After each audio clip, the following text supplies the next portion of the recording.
এবার শুরু ভারত চীনের মানচিত্র যুদ্ধ। হাজার কিলোমিটারের অরুণাচল ঘিরে উত্তপ্ত চীন ভারত সম্পর্ক।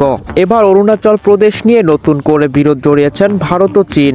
রাজ্যটির ২৭টি অঞ্চলের চীনা নামকরণ ঘিরে উত্তেজনা ছড়িয়েছে দুই প্রতিবেশী দেশের মধ্যে।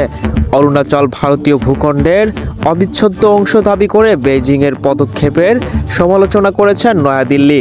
জবাবে রাজ্যটিকে নিজের স্বশাসিত অঞ্চল ব্যাখ্যা দিয়ে পূর্ণ নামকরণের পূর্ণ অধিকার রয়েছে বলে দাবি করেছেন বেইজিং।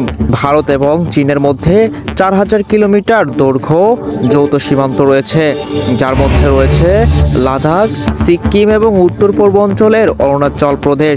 এই সীমান্ত অঞ্চলের বেশ কিছু এলাকা বিরোধপূর্ণ এবং প্রায় সংঘাতের খবর শোনা যায়। অরুণাচল প্রদেশ আবারও উত্তপ্ত হয়ে উঠেছে দুই দেশের সম্পর্কের ক্ষেত্রে।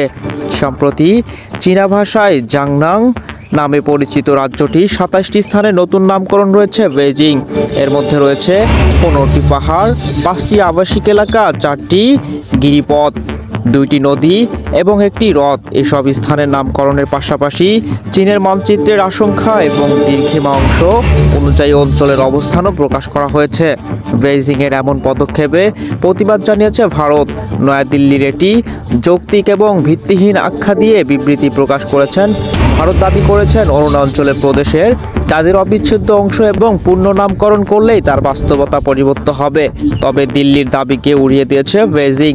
চীন জানিয়েছে জাংনাং তাদের ভূখণ্ড এবং এই অঞ্চলে কিছু স্থানে মানবসম্মত নামকরণ তাদের সার্বভৌমত্ব অধিকার।